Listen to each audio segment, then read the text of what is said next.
అందరూ ఉన్నారా? ఈరోజు నేను నా కొత్త సభలో చూపించబోతున్నాను. చూడండి, ఇది this is my cycle.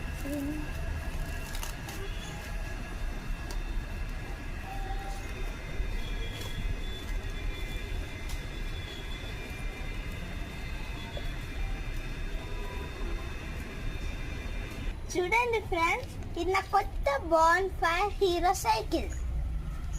It's an April Fool. This is my cycle. ఇది నా సైకిల్. ఎవరి సైకిల్ అంటే మా మమ్మీది, మా డాడీది. ఈరోజు మార్నింగ్ మేము సైక్లింగ్కి వెళ్ళాం. నేను మా మమ్మీ సైక్లింగ్కి వెళ్ళాం. ఇప్పుడే మా డాడీ సైక్లింగ్కి వచ్చారు. కొత్త సైకిల్ ఎలాగుందో, మా పాత సైకిల్ ఎలాగుందో చెప్పండి.